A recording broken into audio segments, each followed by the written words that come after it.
जय हिंद दोस्तों, नमस्कार। कैसे हैं आप सब? उम्मीद है एकदम शानदार, लाजवाब, ज़बरदस्त, बेहतरीन, जिंदाबाद हैं। और सभी प्यारे दोस्त अपनी तैयारी में एकदम गजब, शानदार, बेहतरीन तरीके से जुटे हुए हैं। गजब, शानदार, बेहतरीन में क्या आता है? आता है आप अच्छे से कॉन्सेप्ट पढ़ें, बढ़िया तरीके से चीज़ों को रात को सोने से पहले रिवाइज़ करें। हर एक सब्जेक्ट के कॉन्सेप्ट को आप सीखें, समझें, ना कि उसे रट रहे हों। चलिए, आशा करता हूं कि आप सभी इन उम्मीदों पर पूरी तरह खरे उतर रहे होंगे। एक क्वेश्चंस लेते हैं कल की क्लास का, और मेरी बातचीत आपसे जारी रहेगी। तो कल हमने पूरा का पूरा सेशन ग्राफ के बारे में पढ़ा था, तो एक क्वेश्चन ग्राफ का ही ले लेते हैं।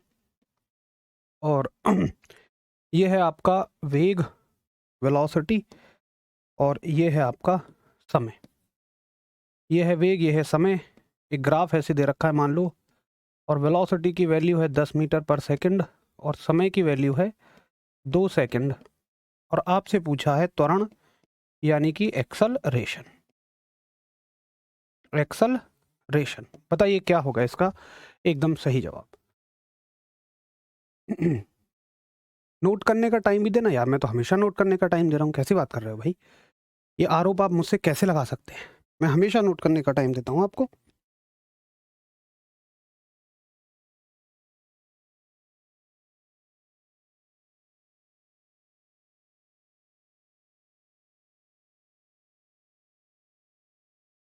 चलो, एएलपी में फोटो नीली बैकग्राउंड में अपलोड हो गया है। विमल कोई यार ये बस देख लेते हो उसको कि बैकग्राउंड कैसी मांगी गई है। बाकी अगर कोई परेशानी नहीं है, आराम से मस्त तरीके से पेपर दो। सभी को गुड नाइट नहीं होता यार। देखो, गुड नाइट होता है जब हम बिल्कुल सोने जा रहे होते हैं, चाहे रात के 12 भी बज रहे हो, चाहे रात के 2 भी बज रहे हो। ऐसा नहीं है कि विशेज़ का समय से कोई मतलब है कि रात के 12 बजे के बाद गुड मॉर्निंग कहोगे। सोते समय थोड़ी गुड मॉर्निंग कहोगे अगर रात के 2 बजे भी सोओगे। क्यों भाई हरीश? रात के 2 बजे जब तुम सोओगे तो अपनी बीवी से क्या कहोगे? गुड मॉर्निंग, गुड नाइट कहोगे यार। Good good good. तो बहुत बढ़िया, शानदार आंसर है सभी का, और सभी एकदम बढ़िया जवाब करते हुए 5 आंसर सभी कर रहे हैं। करें भी क्यों ना, क्योंकि त्वरण बराबर क्या होगा? वेग परिवर्तन बटे समय अंतराल। यानी कि ये तो डिवाइड करना है, तो 10/2 और आंसर आ जाएगा 5 मीटर पर सेकंड का स्क्वायर। वेरी गुड, सभी का आंसर एकदम बहुत बढ़िया है, ज़बरदस्त है, गजब है। चलिए, रामेंद्र पाल कहते खान सर से भी आगे हैं साइंस में, मेरे फेवरेट टीचर। देखिए यार, खान सर एक बहुत अच्छे अध्यापक हैं, और उनके पढ़ाने का भी जो तरीका है वो वाकई लाजवाब है। चीज़ें समझ में आने वाली हैं। अगर आप वाकई उनसे तुलना करते हैं तो मैं मानता हूं कि हमारी और आपकी सफल ये मेहनत हो रही है, और इसमें आपको भी एक बड़ा श्रेय जाता है। अगर चीज़ें आपको समझ में आ रही हैं तो फिर आप मेहनत करने के मूड में हैं और सारी क्लासेस को सिंसियर भी लेते हैं।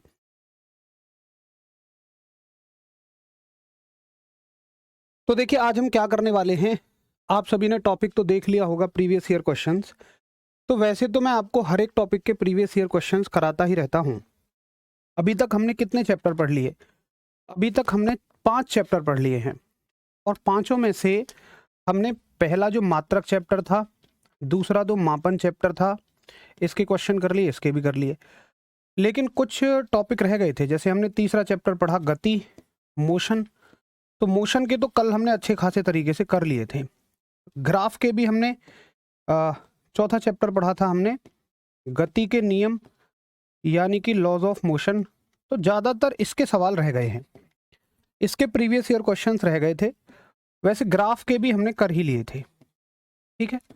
ग्राफ टॉपिक के भी हमने कर ही लिए थे। अब इसके क्वेश्चन रह गए थे, तो ज़्यादा से ज़्यादा आज इसके प्रीवियस ईयर क्वेश्चंस कर लेते हैं। और वो सभी क्वेश्चंस जो एएलपी में आए हैं, एएलपी एंड टेक्नीशियन में, साथ ही हम इसमें एनटीपीसी के क्वेश्चंस लेंगे, और साथ ही हम इसमें ग्रुप डी के भी क्वेश्चंस लेंगे। तो ये आज की क्लास आपकी ज़्यादा से ज़्यादा इस टॉपिक के होंगे। बाकी छुट्टे मुट्टे तो किसी भी टॉपिक के आ ही सकते हैं। ज़्यादा से ज़्यादा इन टॉपिक के क्वेश्चंस आपके आएंगे। हमको ग्राफ समझ में आ गया नागेंद्र, बहुत बढ़िया। फिर तो मेरी और तुम्हारी जो मेहनत थी वो सफल हो जाएगी। और मैं चाहूँगा कि इन क्वेश्चंस के आंसर आप करें ज़्यादा से ज़्यादा। तो मतलब ये सारे सारे पढ़ाए हुए में से हैं। अगर आप थोड़ा सा दिमाग लगाएं तो क्वेश्चन आपका हो जाएगा। करिए क्वेश्चन का आंसर। ग्राफ समझ गए, बहुत बढ़िया। नंबर के साथ करना, ठीक है। क्वेश्चन के आंसर सभी दोस्त नंबर के साथ करना, क्योंकि आपके कमेंट थोड़े लेट से आते हैं, तो नंबर 1 नंबर 2 ऐसे करके। प्रीवियस ईयर क्वेश्चन करने का फ़ायदा होता है कि आप हमेशा कॉन्फिडेंस में रहते हैं कि हाँ यार ये मुझे समझ में आ गया। क्वेश्चन है कि जब एक नाविक आगे की दिशा में कूदता है तब नाव पीछे की तरफ हट जाती है। यह उदाहरण न्यूटन के कौन से नियम को दर्शाता है? तो आप सभी इनके आंसर्स करना। मैं आप सभी को समय दूंगा तकरीबन 30 सेकंड या 1 मिनट। थोड़ा एप्लीकेशन में आपका कमेंट लेट भी आता है। आरआरबी जेई के लिए एनफ है, देखो फिजिक्स के नज़रिए से तो एनफ है पक्का कि आरआरबी जेई में टेक्निकल भी आएगा तो उसके लिए आप देख लेना। आईसीजी के सिलेबस से एएलपी कवर हो जाएगा, बिल्कुल कवर हो जाएगा।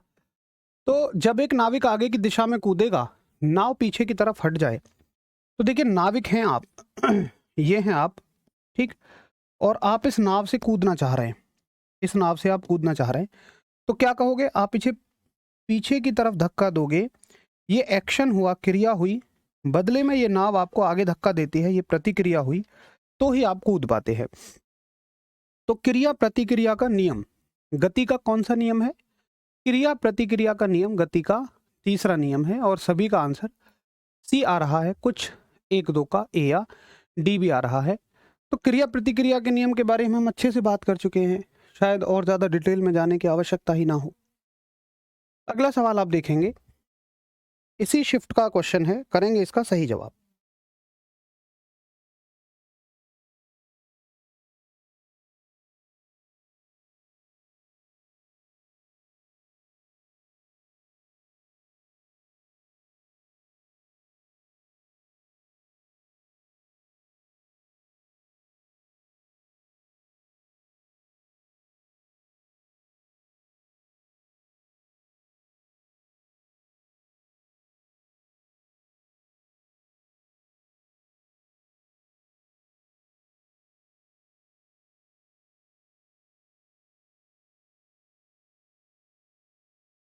एक बार ना नंबर डाल के करते रहो, क्योंकि आपके ना एप्लीकेशन में थोड़े से कमेंट ना लेट आते हैं, तो मुझे भी ज़्यादा वेट करना पड़ेगा, और मैं चाहता हूँ कि इनके क्वेश्चन के आंसर खुद ही करें आप। अगर मैं दूंगा आंसर तो फिर क्या ही फायदा। नंबर डाल के जरूर करो, नंबर डाल के।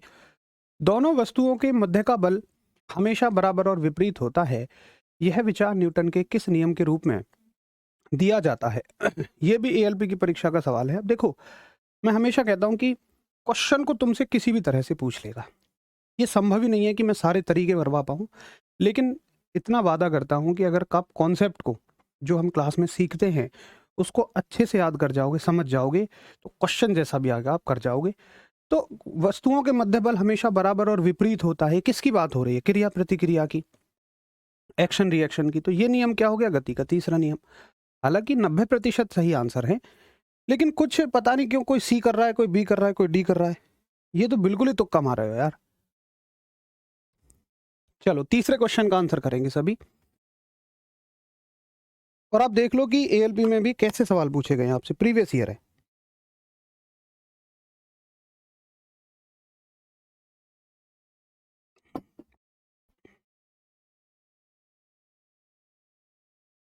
क्वेश्चन कह रहा है, जब एक स्थिर बस चलना प्रारंभ करती है तो उसमें खड़े व्यक्ति पीछे की दिशा में गिर जाते हैं।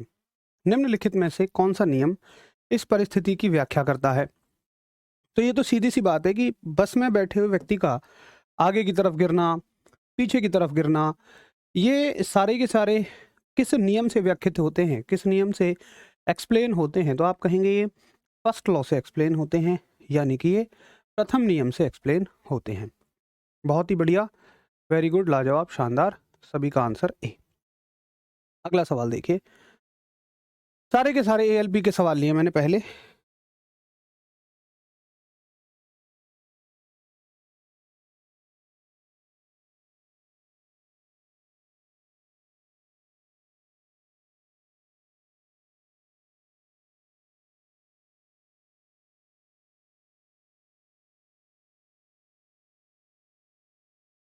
क्वेश्चन है, एक व्यक्ति स्थिर पानी में नाव पर खड़ा है, यदि वह नाव तट की ओर चलती है तो नाव, यदि वह नाव तट की ओर चलता है, यदि वह नाव तट की ओर चलता है तो, ये क्या कह रहा है, एक व्यक्ति स्थिर पानी में नाव पर खड़ा है, यदि वह तट की ओर चलता है। यहां से नाव शब्द काटो। अब देखो, ये नाव खड़ी है पानी में, तट पे खड़ी है, मतलब तट का मतलब बिल्कुल किनारे के नजदीक है। अब ये व्यक्ति चलता है तट की ओर, ऐसे एकदम अपनी बॉडी को धक्का लगाएगा तट की ओर। अब तट की ओर धक्का लगाने के लिए कैसे लगाएगा, तो ये नाव को धक्का देगा पीछे, तभी तो तट की ओर आ पाएगा। तो अगर ये तट की ओर चलेगा तो नाव तट से दूर जाएगी, तो नाव तट से दूर चली जाएगी, और इसका आंसर ऑप्शन होगा ए। अगर ये व्यक्ति तट की ओर आएगा, ये तट है, ये तट की ओर आएगा, तो नाव को तो पीछे ही धक्का देगा ना, अरे तभी तो नाव इसे आगे लेके आएगी। चलो अगला सवाल देख लो, 5वां। ये 13 अगस्त 2018 का सवाल है, और क्वेश्चन है, जब बंदूक से गोली छोड़ी जाती है तो बंदूक विपरीत दिशा में धक्का लगाती है, यह न्यूटन के नियम का उदाहरण है। मतलब आप देखो कि क्या स्टैंडर्ड है इन सवालों का। अगर प्रीवियस ईयर को देखें तो बड़ा ही आसान सवाल आपसे पूछे गए हैं। जब बंदूक से गोली छोड़ी जाती है तो बंदूक विपरीत दिशा में धक्का लगाती है, यह न्यूटन के किस नियम का उदाहरण है। अरे यार, बंदूक से गोली का निकलना, रॉकेट का उड़ना, गुब्बारे का उड़ना, नाव का हटना, ये सारे के सारे तीसरे नियम के उदाहरण हैं। ये सारे के सारे ही थर्ड लॉ के एग्जाम्पल्स हैं। तो 5वें का बी हो गया। आप सभी का बढ़िया आंसर आ रहा है। अनूप है, नितिन है, विनय, जय हैं, अंशुल हैं, सूरज, कुलदीप हैं, रोहित हैं। बहुत बढ़िया, वेरी गुड।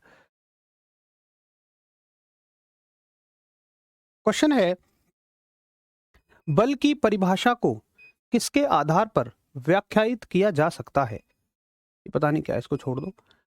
किसके आधार पर परिभाषित किया जा सकता है डेफिनेशन ऑफ फोर्स। तो ये हमने अच्छे से समझा था कि अगर डेफिनेशन कहे, यानी कि अगर परिभाषा कहेगा, तो वो न्यूटन के पहले नियम से पता लगेगी। अगर डेफिनेशन कहेगा तो पहले नियम से, और अगर सूत्र कहेगा, अगर फॉर्मूला कहेगा, तो फॉर्मूला दूसरे नंबर से पता लगेगा। अगर वो फॉर्मूला कहेगा तो फॉर्मूला सेकंड लॉ से हमें पता लगेगा, फॉर्मूला हमें दूसरे नियम से पता लगेगा। ठीक है, चलो अगला सवाल देखेंगे।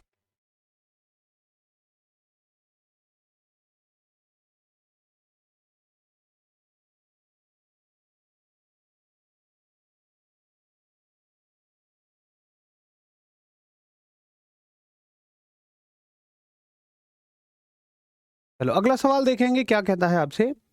एक ऊंची छलांग लगाने वाला ऊंची छलांग से पहले कुछ समय तक दौड़ता है ताकि का जड़त्व उसे लंबी छलांग लगाने में मदद करे। अब देखो, अगर आप रुके हुए हैं और आप रुके हुए ही लंबी छलांग लगाने की कोशिश करेंगे, तो आपका शरीर क्या है, रेस्ट में, विराम में है। तो आपका शरीर के साथ जड़त्व है विराम का जड़त्व। तो विराम का जड़त्व आपको रोकेगा, इनर्शिया ऑफ रेस्ट आपको रोकेगा। अब हमें कौन सी स्टेट में आना है, हमें आना है मोशन की स्टेट में, गति की अवस्था में। तो मैं थोड़ी पीछे से दौड़ के आऊंगा ताकि मेरा शरीर पर्याप्त गतिमान हो जाए, और जब मैं छलांग लगाऊं, जब मेरा जमीन से संपर्क हट जाए, तो उस गति के जड़त्व की वजह से मेरा शरीर कहे कि मैं गति में हूं, तो गति में ही रहना चाहूंगा। मैं मोशन में हूं तो मोशन में ही रहना चाहूंगा। जितना ज्यादा आप मोशन में रहेंगे, उतना ज्यादा आप दूर चले जाएंगे। तो कौन सा जड़त्व आपको छलांग लगाने में मदद करता है, आपको गति का जड़त्व छलांग लगाने में मदद करता है। ये भी एएलपी के आए हुए सवाल है। देखो, ये तो बड़े ही आसान सवाल हैं। हालांकि थोड़ा सा हमें ये फैक्टर भी ऐड करना पड़ेगा कि ये 2018 की परीक्षा थी और अब 2023 की परीक्षा होगी। तो भाई 5 सालों का अंतर है। 5 सालों में कंपटीशन काफ़ी हद तक बढ़ गया है। आपको परेशान नहीं होना इस बात से, मैंने क्लास में आपको ऑलरेडी वो लेवल कवर करा दिया है। मैंने आपको ऑलरेडी वो लेवल कवर करा दिया है, जिससे कि बढ़े हुए स्तर को भी हम काउंट कर सकें। तो प्रीवियस ईयर तो बिल्कुल बेसिक थे। अगला सवाल देखेंगे कि समापन रेखा को पार करने के बाद भी एक धावक भागना जारी क्यों रखता है। समापन रेखा को पार करने का मतलब है, जब आप मान लो दौड़ रहे हो, आप रनिंग में पार्टिसिपेट किया, और जो फिनिशिंग लाइन है जहां पर आपकी दौड़ खत्म होती है, उसको पार कर दिया। ऐसा तो है नहीं कि पार करते एकदम रुक जाओगे, फिर भी आपको कुछ समय दौड़ना पड़ता है। ऐसे ही जब आप किसी चलती हुई बस, से उतरते हैं या चलती कार से तो खैर नहीं उतरते, चलती बस या चलती ट्रेन से। आपने देखा होगा जो वेंडर्स होते हैं चाय कॉफ़ी बेचने वाले, वो एकदम से चलती कार से उतर जाए, चलती बस ट्रेन से उतर जाएंगे।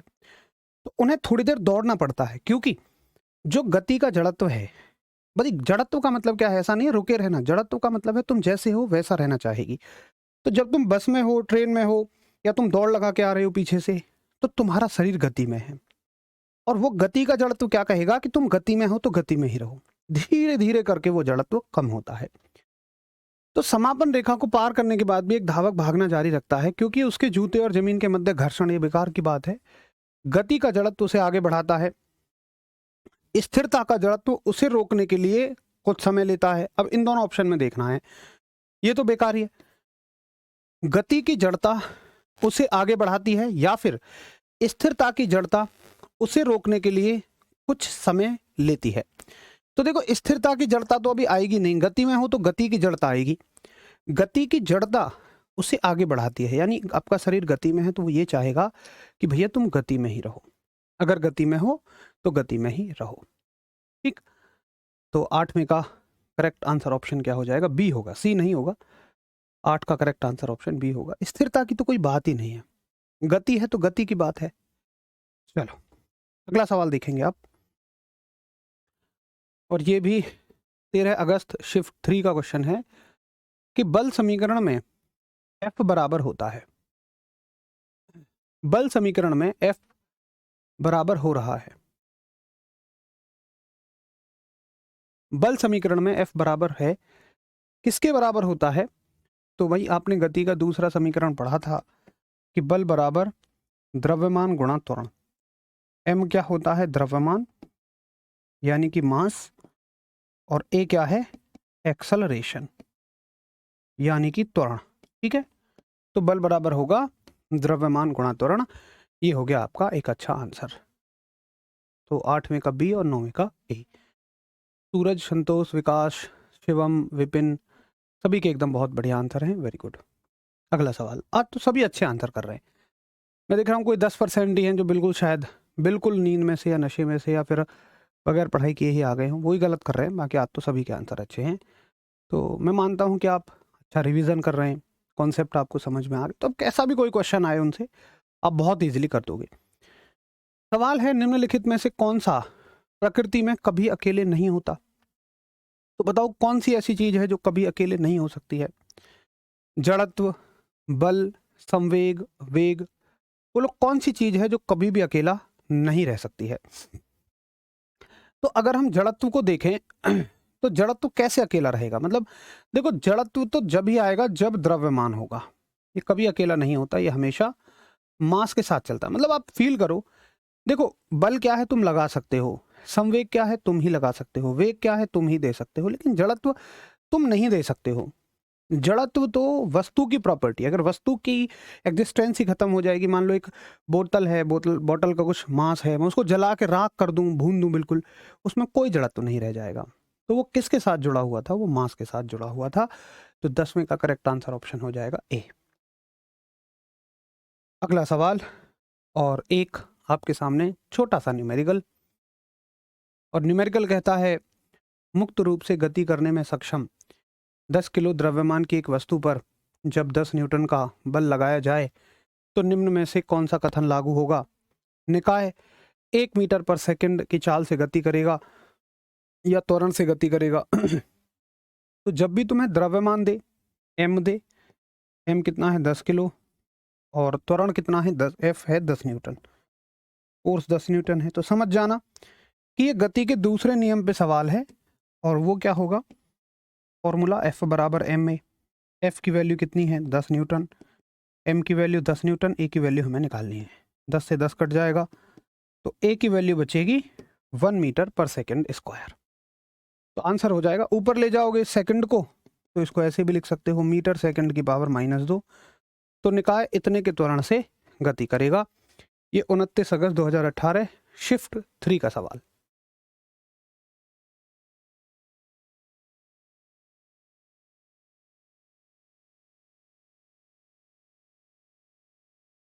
और क्वेश्चन है आपका, भाई सत्यम, एक बार ग्राफ की क्लास आप प्लीज़ दोबारा देखना, और टॉपिक पढ़ाना बंद नहीं किया, आप क्लास को शुरू से देखना, मैंने अच्छे से समझाया क्या बात है। समस्या यही होती है कि जब हम बीच से जुड़ते हैं किसी भी चीज़ में तो हमें चीज़ें कम समझ आएंगी, फिर हम क्रॉस क्वेश्चन करते हैं। मैं सभी से रिक्वेस्ट करूंगा एक बार शुरू से क्लास से जुड़ा करो, है ना, बीच में से कभी भी मत जोड़ो, कैसे आपको बीच की बात समझ में आ जाएगी। तो क्वेश्चन का आंसर है सी, 11वें का, बहुत बढ़िया, वेरी गुड। अगला सवाल कि संवेग को किसके गुणनफल के रूप में व्यक्त किया जाता है।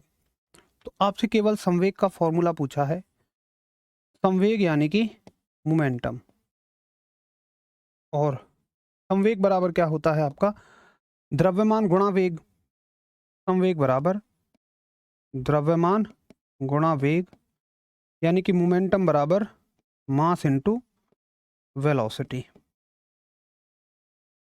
Mass into velocity. तो संवेग को द्रव्यमान और वेग के गुणनफल के रूप में परिभाषित किया जाता है, बाकी एक सदिश राशि है यानी कि वेक्टर क्वांटिटी है।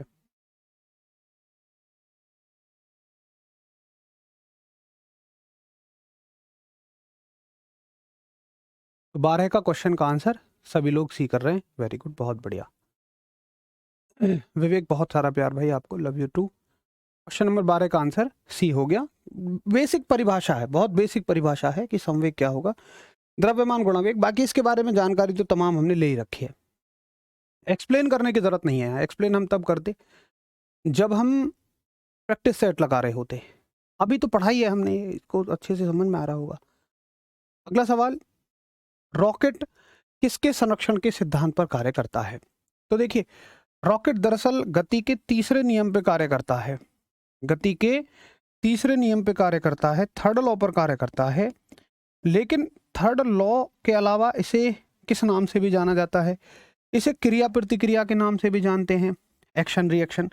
लेकिन अगर संरक्षण की बात होगी तो आप कहोगे कि ये संवेग संरक्षण पर कार्य करता है, यानी कि ये काम करता है conservation of momentum, conservation of momentum, यानी कि ये संवेग के संरक्षण पर कार्य करता है, ये कंजर्वेशन ऑफ मोमेंटम पर कार्य करता है। ठीक है, तो 13 का आंसर ऑप्शन हो जाएगा आपका ए, वेरी गुड।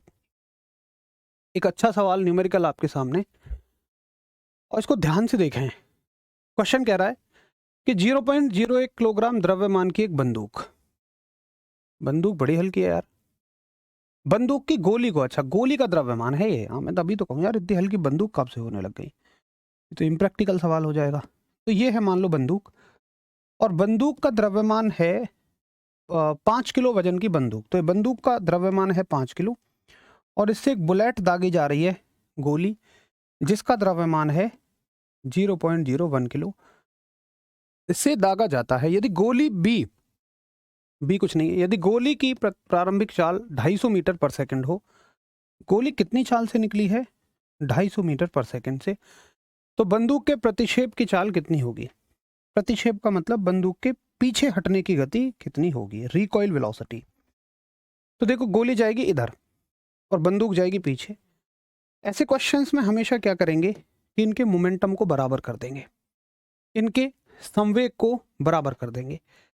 तो संवेग क्या होगा भाई, गोली का संवेग आप ऐसे लिखोगे, गोली का संवेग यानी कि मोमेंटम ऑफ बुलेट बराबर होता है, यही तो संवेग का संरक्षण है, बराबर होता है बंदूक का संवेग, यही संवेग संरक्षण होता है, बंदूक का संवेग। तो देखो, गोली का संवेग क्या होगा, गोली का संवेग होगा द्रव्यमान गुणा वेग, द्रव्यमान गुणा वेग, यानी कि द्रव्यमान कितना है, द्रव्यमान है 0.01 और वेग कितना है 250, ठीक है। और बंदूक का कितना हो जाएगा, द्रव्यमान कितना है 5 किलो, वेग है v, तो 5 से कितने बार, 50 बार, और 50 में 0.1 गुणा करोगे तो कितना आंसर आ जाएगा। आप बहुत बेसिक से भी सॉल्व करें भाई, 50 में मान लो किसी को नहीं आता कि 0.01 की गुणा कैसे करेंगे, तो पॉइंट को हटा के 1 लिख लो, जितने इधर अंक हैं उतनी बढ़ाओ 0। अब ये पॉइंट हट गया तो 001 बचा, ये तो 1 ही हो गया। 50 से कितने बार, 2 बार, अभी 2 नहीं आएगा, 1/2 का मतलब 0.5, तो v की वैल्यू आ गई 0.5 मीटर पर सेकंड। अब ये प्लस में आएगी कि माइनस में? चूंकि वेग एक सदिश राशि है तो ये दिशा का ख्याल रखेगा। तुमने अगर आगे चलने के वेग को प्लस कह दिया, प्लस यूज कर रहे हो, तो पीछे चलने को माइनस कहना पड़ेगा। तो माइनस के 0.5, माइनस के 0.5। इसलिए अच्छे से आपको समझ होनी चाहिए सदिश राशि अदिश राशि की, ठीक है ना? इसलिए आपको एक बेहतर समझ होनी चाहिए कि क्या सदिश राशियां होती हैं और क्या आपकी अदिश राशियां होती हैं। तो यहां पर देखो प्लस में भी ऑप्शन है और वहां तक आप कैलकुलेट करोगे तो प्लस में ही आएगा, लेकिन वो चूंकि एक सदिश राशि है तो पीछे हट रहे हो तो फिर आपको माइनस लगाना रहेगा। तो यहां तक आपके एएलपी के सवाल थे। 14 क्वेश्चन एक चैप्टर से हैं, गति के नियम से। हालांकि ये अलग अलग शिफ्ट में है, पर हम पर शिफ्ट एक सवाल तो मान सकते हैं इस टॉपिक से। अब ये ग्रुप डी के हैं, फिर एनटीपीसी के कर लेंगे। और आप ये तो समझ गए होंगे कि ग्रुप डी या एनटीपीसी का स्तर कम नहीं है एएलपी से। फिजिक्स के स्तर पे लगभग सेम ही है।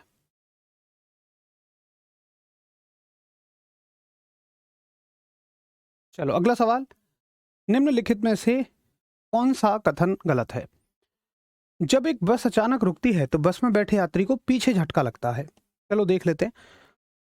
जब एक बस अचानक से रुकती है, मान के चलो बस चल रही है, तुम गति में हो, बस अचानक से रुकी, तो तुम्हारे यहाँ के नीचे का जो शरीर है जो बस के संपर्क में है, भाई वो तो रुक जाएगा, बस की बात मानेगा। लेकिन तुम क्या कहोगे, अरे भाई साहब हम गति में रहेंगे। तो गतिमान बॉडी कहाँ जाएगी? गतिमान बॉडी पीछे थोड़ी जाएगी, आगे जाएगी। गतिमान बॉडी तुम पहले आगे चल रहे थे, अभी भी आगे जाओगे। तो यही कथन गलत है कि रुकने पे यात्री को झटका पीछे नहीं लगेगा, यात्री को झटका लगता है आगे। ठीक है, यही कथन गलत है और आपसे गलत ही पूछा है। बाकी सारे स्टेटमेंट ठीक है, पढ़ने की भी जरूरत नहीं है, बाकी सारे स्टेटमेंट बिल्कुल करेक्ट हैं। तो 15 का हो गया ए। ठीक है भाई अभिषेक, बिल्कुल।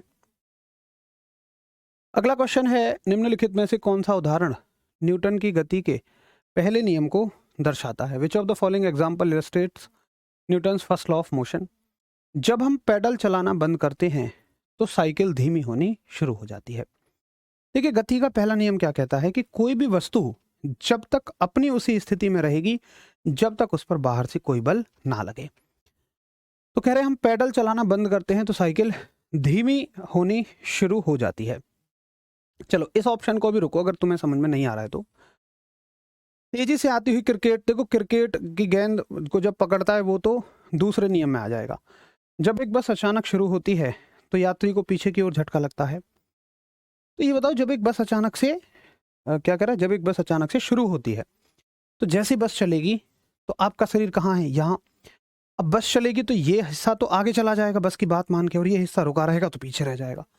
तो ये कथन बिल्कुल परफेक्ट है, ये कथन बिल्कुल परफेक्ट है, ये भी ठीक नहीं है। और रॉकेट का लॉन्च करना तो तीसरे नियम पर आधारित है। ठीक है,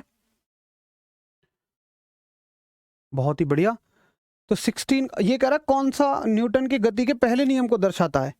ये पहले नियम का थोड़ी है यार, ये तो आवेग का है, ये तो इम्पल्स का है। तुम बिल्कुल निहायत ही तुक्का क्यों मारते हो? दिखाना मुझे पहले नियम में कहाँ मैंने ये उदाहरण लिखवाया है। ये तो यार इम्पल्स में लिखवाया है। या तो इम्पल्स इसके लिए ऑप्शन होता है या सेकंड लॉ होता। आवेग, संवेग, इम्पल्स, मोमेंटम सब सेकंड नियम में आते हैं। तुम यार खाम खा के तुक्के भी मारते हो भाई। थोड़ा सा भी अगर दिमाग लगा लो ना, क्वेश्चन निकल जाएगा। आप ये जबरदस्ती तुक्के मत मारो भाई। देखो जब भी किसी क्वेश्चन का आंसर करो ना, तो ये जरूर सोचना कि क्या थोड़ा बहुत ये हमारी थ्योरी से रिलेट कर रहा है, कुछ तो उसमें आपको दिख ही जाना चाहिए। बिल्कुल ऐसे जबरदस्ती तुक्का मत मारो गजब के इंसान। अगला सवाल, और सवाल कहता है यदि हम पेड़ की शाखा को तेजी से हिलाएं तो कुछ पत्तियां पेड़ से अलग हो जाती हैं, यह किसके कारण होता है? तो बिल्कुल सीधी सी बात है भाई, पत्तियां हैं, ये पेड़ की शाखा है, ये पत्तियां हैं, पत्तियां अपने वजन की वजह से नीचे लटक रही हैं, जड़त्व है, इनर्शिया है। तुम पेड़ को हिला रहे हो, पत्ती कह रही है पुष्पा है नहीं हिलेंगे।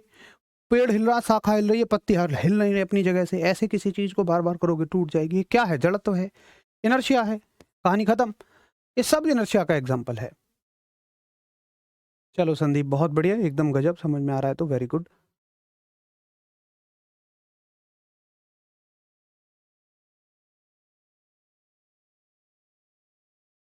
ठीक है, चलो अगला सवाल देखेंगे। देखो, अगर एक तेजी से आती हुई क्रिकेट गेंद को पकड़ते समय क्षेत्र रक्षक चलती गेंद के साथ धीरे धीरे अपने हाथ पीछे की ओर ले जाता है, ये आवेग में लिखवाया है। मैं समझ रहा हूँ तुम कहाँ कंफ्यूज हो रहे हो। सुनो, देखो आपको ऐसे लिखवाया है, मैंने आपको ऐसे सॉल्व करवाए हैं, मतलब ऐसे पढ़ाया। पहले पढ़ लिया हमने गति का पहला नियम, ठीक है। तो पहले नियम के बाद पहला नियम बिल्कुल खत्म हो गया, यहाँ पहला नियम खत्म हो गया। फिर हमने पढ़ा संवेग यानी कि मोमेंटम, ठीक है। फिर हमने पढ़ा सेकंड लॉ यानी कि दूसरा नियम। तो ये दूसरा नियम खाली ये है, इसका संवेग से कोई संबंध थोड़ी है। फिर हमने पढ़ा आवेग यानी कि इम्पल्स।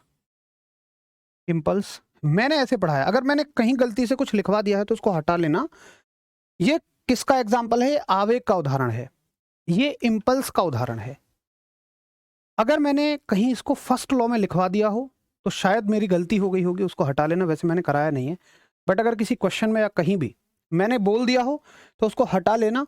ये फर्स्ट लॉ का एग्जाम्पल नहीं है, ये किसका है? ये तो इम्पल्स का एग्जाम्पल है। और आप देख रहे होंगे कि स्ट्रॉन्ग ऑप्शन ये है, ठीक है भाई। चलो अगला सवाल देख लो। मेरा हौसला गिर गया था लेकिन आपके सवाल से मेरा हौसला बढ़ गया है। चलो सूरज, बहुत बढ़िया, फिर तो ये सेशन हमारा शानदार रहा। मैं यार आपको ना हर एक क्लास के बाद प्रीवियस ईयर क्वेश्चन करा दिया करूँगा, ताकि हम बिल्कुल कॉन्फिडेंस में रहें। ऐसे तो हम लेके ही आ रहे हैं हर एक क्लास के बाद से।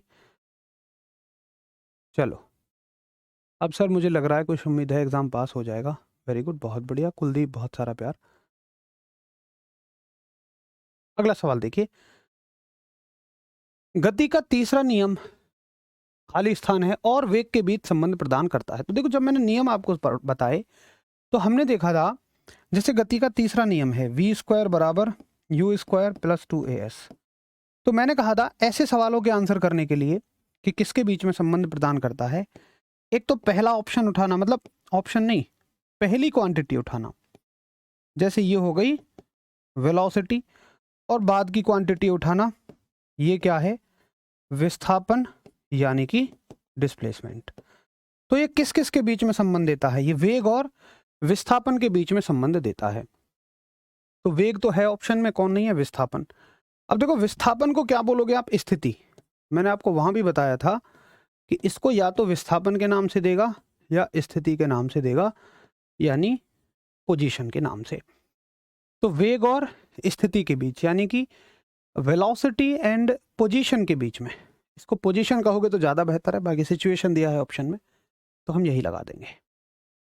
तो गति के किसी भी नियम के लिए शुरू का पैरामीटर और लास्ट का पैरामीटर उठा लो, यानी शुरू की क्वांटिटी और लास्ट की क्वांटिटी। बस ये दो चीज़ आपको उठा लेनी है। अगला सवाल देखेंगे,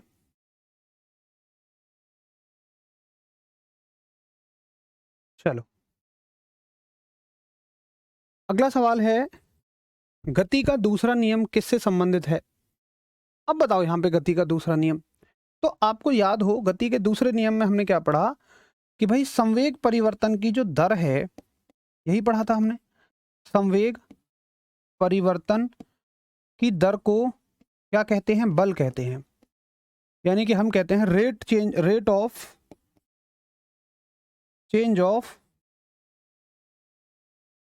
चेंज ऑफ मोमेंटम। क्या कहलाता है? फोर्स कहलाता है। Rate of change of momentum force कहलाता है। तो गति के दूसरे नियम में कौन आ रहा है? संवेग आ रहा है, बल नहीं आ रहा है, संवेग आ रहा है। इसको थ्रस्ट को थोड़ी बल कह सकते हैं हम, ठीक है। चलो, सारे क्वेश्चंस हो रहे हैं, फिर तो बहुत अच्छी बात है। एक कॉन्फिडेंस बढ़ता है मेरे हिसाब से, अगर हम प्रीवियस ईयर क्वेश्चंस को खुद से कर पाएं तो हमारा कॉन्फिडेंस अच्छे से बढ़ता है। 19 का सभी का एकदम सही आंसर है डी, वेरी गुड।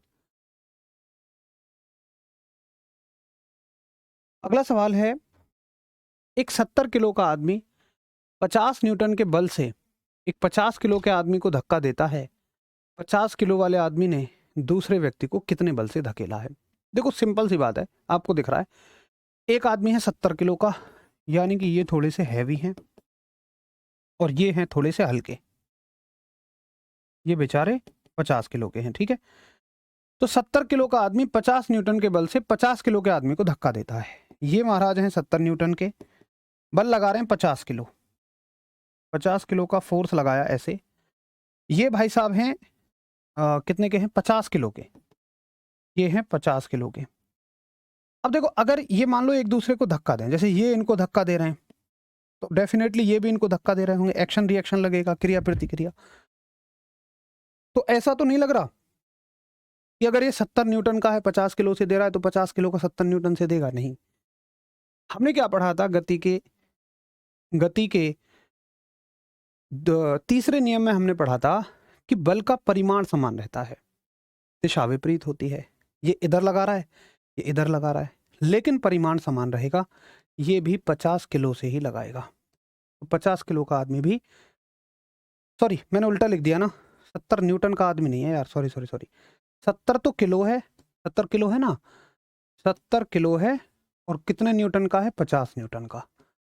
तो ये भी कितने न्यूटन का बल लगाएगा, 50 ही न्यूटन का बल लगाएगा। हालांकि क्वेश्चन अच्छा बनता जब इसमें 70 ऑप्शन होता, और माइनस माइनस कुछ मत करिए, बल हमेशा समान रहता है। सर जो चैप्टर पीछे निकल गए हैं वो आगे पढ़ाएंगे जाएंगे या नहीं? प्रेम सिंह क्या पूछ रहे हो यार, चैप्टर पीछे निकल गए हैं, कौन से चैप्टर निकल गए भाई? देखो, आप ना वहां से मत पढ़ो, आप सिलेबस के अकॉर्डिंग मत देखो, मैं अपने सिलेबस को लेके चलाऊं, और जब फिजिक्स पूरी खत्म हो जाए तब तुम मुझसे कह देना कि भैया ये टॉपिक रह गया है, आपने नहीं पढ़ाया। पिछला क्वेश्चन 18 क्वेश्चन एक बार ध्यान से देखें। गति का तीसरा नियम, भाई वी स्क्वायर बराबर यू स्क्वायर प्लस 2s वेग और स्थिति के बीच में संबंध देता है, बिल्कुल सही बात है, कोई सब दिक्कत नहीं है इसमें। अगला सवाल देखो 21वां सवाल आपसे क्या कह रहा है, कहता है न्यूटन के नियम कणों के लिए अच्छे सिद्ध नहीं होते हैं। देखो न्यूटन के नियम कौन से हैं, न्यूटन के नियम हैं 3 नियम। ये हम गति के समीकरण भी कहें जो गैलीलियो ने भी खोजे हैं, वो कब सही साबित नहीं होते। देखो ये सही साबित होते हैं हमारी दुनिया के आसपास की वस्तुओं के लिए जो एक सामान्य गति से चलती हैं, जो 100 किलोमीटर पर सेकंड, 150 किलोमीटर पर सेकंड, 200 किलोमीटर पर सेकंड, 300, 400, 500 किलोमीटर पर सेकंड भी ले लो, इतने से चलती हैं। 500 किलोमीटर पर सेकंड का मतलब मीटर में हो गया आपका, जैसे मान लो मैं 100 लेता हूँ, जनरली 100 किलोमीटर पर सेकंड बड़े आराम से होती है, किलोमीटर पर आवर होती है, सॉरी, या मान लो 90 किलोमीटर पर आवर, ये हमें याद रखने में आसानी हो जाएगी। इसको मैं मीटर पर सेकंड में बदलूंगा तो 5/18, 18 पंजे 90, ये आ गई 25 मीटर पर सेकंड। अब तुम मान लो 90 किलोमीटर पर आवर 25 है, तुम ज़्यादा से ज़्यादा मान लो कि कितनी हो सकती है हमारी चाल, भाई 400 हो सकती है, 400 मीटर पर सेकंड, ये बहुत ज़्यादा चाल हो जाएगी कि एक सेकंड में तुम 400 मीटर जाओ। तो इनके लिए ये ठीक है, गति के नियम सही लग जाते हैं। लेकिन अगर तुम बहुत तेजी से चलोगे, और कितनी तेजी से, प्रकाश के वेग से, अगर तुम स्पीड ऑफ लाइट से चलोगे, अगर तुम प्रकाश के वेग से चलोगे, और भाई प्रकाश का वेग कितना है, स्पीड ऑफ लाइट मीटर पर सेकंड में कितनी है, 3 के आगे 8 जीरो, 3 4 5 6 7 8, इतने मीटर पर सेकंड से, तो इतनी तेजी से चल रही किसी वस्तु पे न्यूटन की गति के नियम तो नहीं लगाओगे। यानी कि तुम ये नहीं फिर बता सकते कि भाई इसका द्रव्यमान कितना है। और सच कहूं तो यहाँ के लिए फिजिक्स ही दूसरी हो जाती है, यहाँ के लिए दूसरी भौतिकी काम करने लग जाती है, जिसका नाम होता है क्वांटम भौतिकी।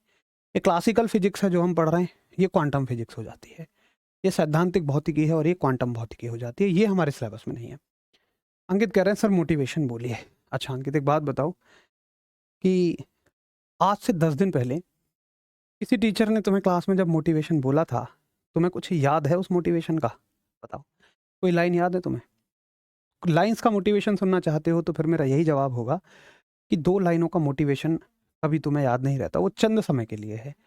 हो सकता है कि तुम एक जोश में भर जाओ, 5 7 10 मिनट तुम्हें लगे अब मैं दुनिया में कुछ भी कर दूंगा, लेकिन वो शॉर्ट टर्म मोटिवेशन है। यार मैं हमेशा कहता हूँ अपना प्रैक्टिकलिटी में रहो, मैं हमेशा प्रैक्टिकली रहता हूँ, और प्रैक्टिकलिटी का मतलब होता है मेरा कि वाकई जिन चीज़ों से हमें मोटिवेशन मिल सके लॉन्ग टर्म तक, ऐसा मोटिवेशन ढूंढो।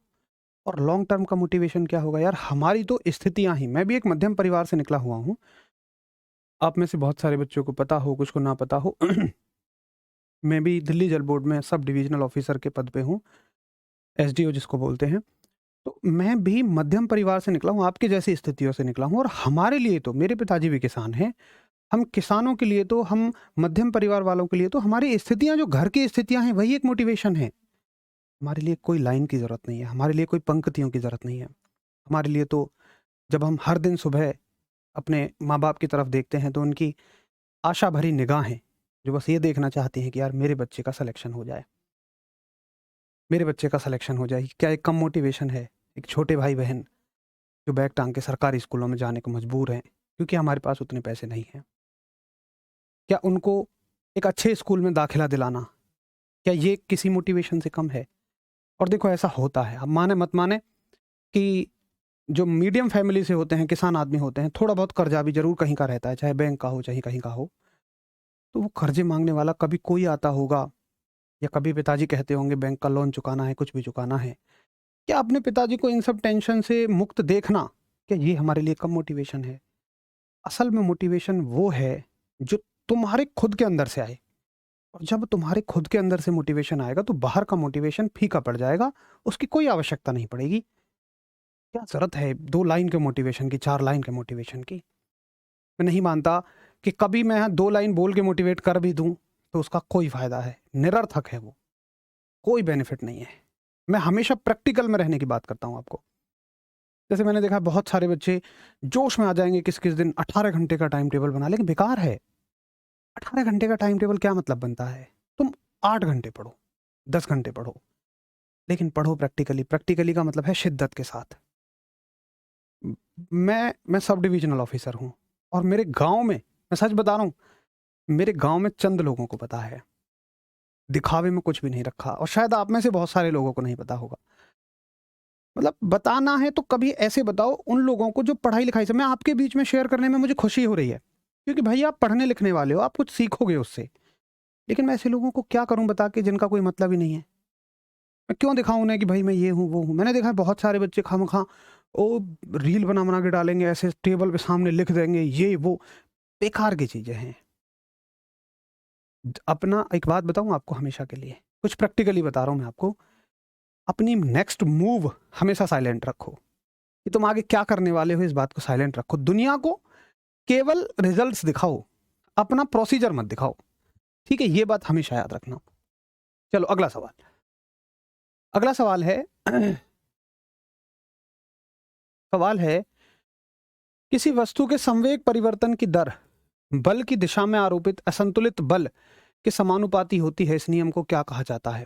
तो संवेग परिवर्तन की दर बल के बराबर होती है, ये शायद आप सभी जानते हैं कि ये न्यूटन की गति के दूसरे नियम से हमें मिलती है। ठीक है, चलो बहुत बढ़िया, वेरी गुड। अगला सवाल देखें। न्यूटन की गति के दूसरे नियम का समीकरण क्या है? बताओ, न्यूटन की गति के दूसरे नियम का समीकरण क्या है? तो हमने अच्छे से पढ़ा है भाई, F बराबर m में, ये न्यूटन की गति के दूसरे नियम का समीकरण है, और ये सवाल पूछा गया आरआरबी एनटीपीसी में। क्या यार, ऐसे तो भाई फिर तो सबका पेपर निकल जाएगा, इतने आसान सवाल आते, पता है इस टॉपिक से आसान बन रहे हैं, किसी टॉपिक से अच्छे सवाल भी बनेंगे, किसी से आसान बनते हैं, किसी से मुश्किल भी बनेंगे। और आपके में साइंस एंड इंजीनियरिंग का पार्ट है, वो आपको रोकेगा, नया पार्ट होगा बिल्कुल, हम उसे सीख रहे होंगे जब आपका प्रीलिम्स निकल जाएगा, CBT 1 निकल जाएगा। अगला सवाल, निम्नलिखित में से न्यूटन का कौन सा गति नियम यानी लॉ ऑफ मोशन दीवार पर फेंका हुआ गेंद क्यों टकरा कर वापस लौटता है के संबंध में व्याख्या प्रदान करता है? ये अच्छा सवाल है। देखो, आपने दीवार पे मारी एक बॉल, यहां ये बॉल गई यूं और टकरा के फिर से वापस हाथ में आ गई। अब बताओ कौन सा नियम इस बात को एक्सप्लेन करेगा? तो जब बॉल यहां गई, बॉल ने लगाया एक फोर्स दीवार पे, बदले में दीवार ने मारा उल्टा तमाचा, चल भग, और बॉल भगी भगी आ गई तुम्हारे हाथ में। तो क्रिया प्रतिक्रिया का नियम यानी कि गति का तीसरा नियम, थर्ड लॉ ऑफ मोशन। ठीक है, तो थर्ड लॉ ऑफ मोशन यहां पे इसको एक्सप्लेन करेगा, और सभी का एकदम सही आंसर है 24 का सी, वेरी गुड। अगला सवाल, आइजैक न्यूटन द्वारा गति के कितने नियम प्रतिपादित किए? बोलो क्या सवाल पूछा यार। 1 अप्रैल 2021 को आरआरबी एनटीपीसी में पूछा भैया, तीन नियम बताए गए यार। कब बताए गए? सन पूछ ले, हालांकि सब कुछ पढ़ा हुआ है। 5 जुलाई सन 1687 को। किस बुक में बताए गए? भाई प्रिंसिपिया में बताए गए। तो सारे के सारे नियमों को अच्छे से हम लोगों ने समझ रखा है, और सभी का एकदम शानदार आंसर है 25 का ए, वेरी गुड। अगला सवाल, न्यूटन की गति के प्रकाशन का वर्ष क्या था? तो सन 1687 है, तो अभी अभी बताया है, इस पे तो शायद डिस्कशन की कोई आवश्यकता ही ना हो। चलो अगला सवाल, न्यूटन के गति के प्रथम नियम का अन्य नाम क्या है? ये अच्छा क्वेश्चन है। गति के नियमों के अन्य नाम, बड़ा अच्छा सवाल है। पहले और तीसरे का अन्य नाम पूछा जाता है। तो पहले का अन्य नाम होता है जड़त्व का नियम, और जो थर्ड लॉ है, तीसरे का अन्य नाम तो कई सारे हैं। क्रिया प्रतिक्रिया का नियम है, यानी एक्शन रिएक्शन लॉ है। साथ ही आपसे पूछा जाएगा संवेग संरक्षण का नियम भी उसी को कहते हैं, law of conservation of momentum भी उसी को कहते हैं। तो सभी का बढ़िया आंसर आ रहा है 27 का सी, वेरी गुड। अगला सवाल आप देखेंगे क्या कहता है। अगला सवाल आपसे कहता है, मेज पर रखी गई पुस्तकों का ढेर के कारण हटता नहीं है। देखो क्या कहना चाह रहा है वो समझो। जैसे मान के चलो ये हमारे पास एक टेबल है, ये मैं एक टेबल बनाऊं, ये एक टेबल है,